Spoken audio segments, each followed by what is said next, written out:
Welcome back, ladies and gentlemen. Good afternoon. Welcome back to the BASF stage here at K22, and welcome to my Go Creator talk guest for this afternoon, Kasper Kamp-Jensen from BPI from Denmark. Hi. Thank you, Richard. It's great to be here. It's great to have you here. You have titled your talk "Change is Possible," and I mentioned in the announcement that it's not only possible, that it's already happening as we speak. My first question to you is, when did that change at BPI actually start? Yeah, we had a big, you can say, turnaround in our sustainability approach about 1.5 years ago.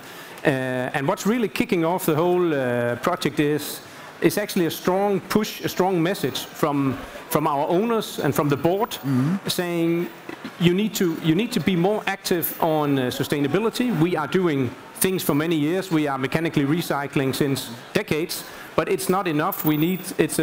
It will be a license to operate for the future for our company and for PU in general.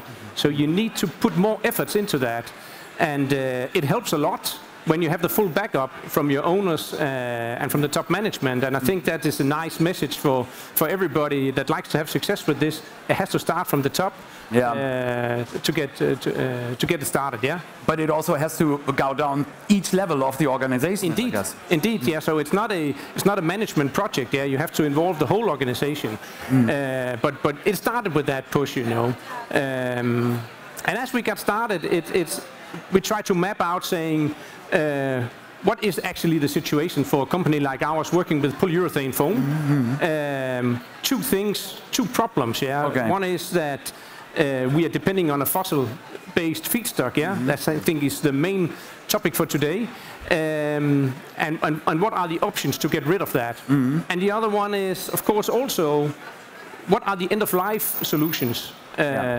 Also a big problem that majority is going to landfill, is going to incineration. What can we do about those two things as a small, medium-sized company? How can we make a big effort into that? Is the first thoughts on our mind, yeah? Okay, these are the first thoughts, and now we have concrete actions. Tell us a little bit more about what you're doing. Yeah, so you can say we have two answers. Ideally, I guess, you have one answer for both problems. Yeah, of course, if in case we can all have success with chemical recycling of the end-of-life product and have that as a feedstock solution, then everybody in the PU industry would be happy. That's obvious. But I think that is still far away. That will be the only solution and the right solution. So in between, we are doing two things. Try to separate it a little bit. On the end of life, we are doing a post-consumer bonded foam, because we are already doing a post-industrial foam out of trim. So that's the CETEX? That's the CETEX post-consumer, whereby we are recycling the PU fraction of old mattresses. So in Europe, we are discarding 40 million mattresses every year. Okay. And all kind of things are going on also from chemical side. But the mechanical recycling is a fairly cheap and easy way of recycling, as long as you are in control with your bacteria levels and the legacy chemicals and stuff like that. And we did a lot of efforts checking that, and we have a nice process, including sterilizing with steam and so on. Okay. So we are in control with that. So that's kind of the end-of-life solution that we are focusing on. The feedstock problem is more complicated, I guess. And what we did a little very simplified flowchart. I don't know how easy it is to see, probably not, but basically we are fossil-based. Yeah, we are buying from a chemical plant from BASF a polyol and isocyanate, making our foam that goes to the incineration or to the landfill at the end of the day. We have that chem cycling option. I think that's for the future, a nice option, but still too far away. We could not scale it up quickly enough. And one of the initial ideas was it has to be quick and has to be significant what we're doing. And also, you could look at bio-based products, mainly polyols, and there are more downsides on that. And I think it's not our favorite cup of tea. You have to worry about biodiversity. You have to worry about this whole human-animal food conflicts, you know, and basically, if it becomes too big a success, how do we avoid that Bolsonaro is not chopping down the whole Amazon rainforest in order to profit from the chemical industry? So the biomass balance approach, where we are quickly able to shift We have a solution for both polyol and isocyanate, and we have no consequences on the specification. The quality of the products became extremely attractive for us, and therefore we went down that road, yeah. And for like what proportion of your portfolio did you went down the? Yeah, so we are doing flex foams, rigid foams, in a vast majority of applications. For which industries, by the way? And that's for furniture industry, for comfort applications. Okay. It could be for noise and vibration damping. It could be for thermal insulation. Now, some of the typical things. We choose to go first with the comfort. Why? Because we saw a different level of, motivation, and also the different level of willingness to pay also an extra cost for sustainability. And we find out there are two main parameters important. What is the behavior of the customer? We also supply the wind turbine manufacturers with PU foam solutions. Yeah?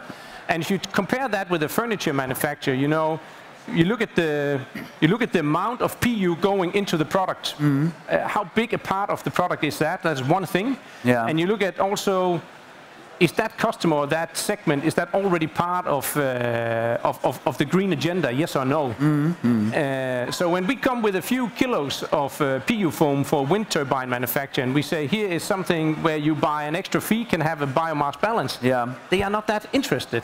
Why? Why is that? Because it's on the third decimal of the calculation for them. Okay. Because it's such a small part of their product. It's one thing, and the other thing is that they already are producing green electricity, and they already have a good story. They are absolutely part of the good change in society. Yeah, replacing carbon-based electricity with sustainable electricity.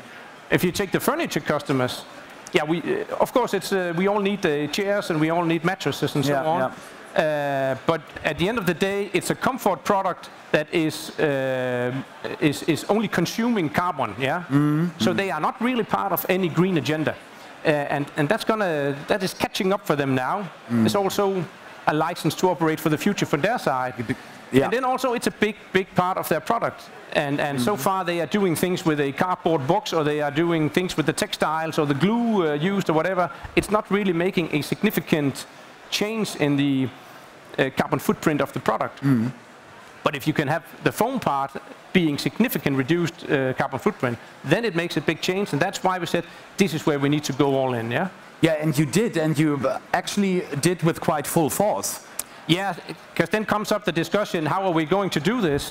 First of all, we can do something on the polyol and iso. We can do from, I don't know, up to 100% or less. And we said if we can have 100% on both components, let's do that. Yeah. But are we going to ask the customers? Are we going to tell them that this is how it is? That was a little bit the dilemma.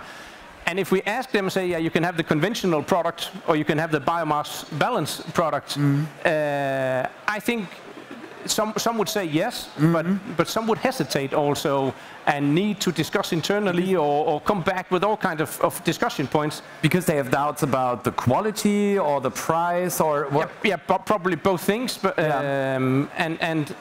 are already coming out of a situation where prices are going up because of the whole energy crisis situation. And now another price increase comes on top. Are they willing to accept that? Yes or no? That would be a big discussion point. But another thing is, from operational side, it would be a nightmare. So are we then one day producing biomass balance and the next day conventional? How are we going to handle that in the bulk tanks and in the production? Would also be a nightmare. So I think those two things combined means, let's go all in. Let's try to say this is how it is. If you want to do business with us, then as of 1st of September, your product will be biomass balance based, and it will be 100%. And yes, it will have a price increase, but this time at least you get something for it. Yeah. Yeah. So you created facts basically. Yeah. Not just talked about it. You did it. Did anybody complain? So far? No, they are happy about it. I think vast majority have accepted this, and they are really happy, and also kind of saying thanks for pushing us a little bit here. And also we can remind them that they've been shouting for sustainable solutions for years and years, and now we have it, and we push it a little hard through. But indeed they all understand this is the road to go. Will we lose customers? Maybe we will lose one or two and something will happen. I don't know, but I also see lots of other customers that like to extend the portfolio with us, and also new customers coming in, knocking on the door saying, this is what we've been looking for, sustainable polyurethane for furniture. This is what we like to have. So I think if we go 6-12 months ahead, it will be a plus on the business side as well, but let's wait and see. And I can imagine that also there will be a stronger push actually from the end consumer side for more sustainable furniture. Exactly, and of course the new generation is picking up this topic, so it becomes a big part of the value proposition. And that's also why once they are forced a little bit to think about it, indeed everybody knows that this is the road they have to go. We also have a couple of more examples here at K for concepts in sustainable furniture. Kasper, tell me a little bit about your cooperation, the way of working with BASF, because as we point out here, this journey towards sustainability also needs partners, needs unusual co-creation moments maybe. How is it working with BASF on this? Yeah, I think it has been a very dynamic cooperation over the last 1.5 years. The fact that we are able to do such significant change, including certified from third-party chemistry, I think has worked out really well. I know you are a huge organization, and normally that can mean that things will take a long time. In this case, as I said, we like to do something quick and significant, and I have to say I'm positively surprised about the speed whereby we together were able to make these changes. And it's not the only product yet. We also just about to launch a 100% biomass balanced mattress foam. Also with the full support and certifying quickly from your side is perfect to have that agile move and be ahead of the market. So it's good to hear that this need for change also makes BASF change to a certain point. Yeah, I think so, and of course you have a strong position on the biomass balance. The perfect thing is, of course, can we also move at the chem cycling for the long term? Right now we are recycling somebody else's waste stream. Can we make use of our own waste stream and close the loop? It will be a perfect circular model, of course. That will come later, I think. Last question to you, Kasper. I would like to meet you back in 2025 at K here. Yeah. What are we going to talk about then? Perhaps we will talk about that we reached our goals. We have a goal of reaching 50% sustainable chemistry. Every PU that's floating through BPI, 50% of that should be based on sustainable resources. Until? Until 2026. Okay. But I would like to hit that target in 25 when you're back here. We cannot move K, so you have to reach the target by 25. Then that's how it is. Okay, perfect. Okay. Yeah, fantastic. Thank you very much. Looking forward to see you in 3 years.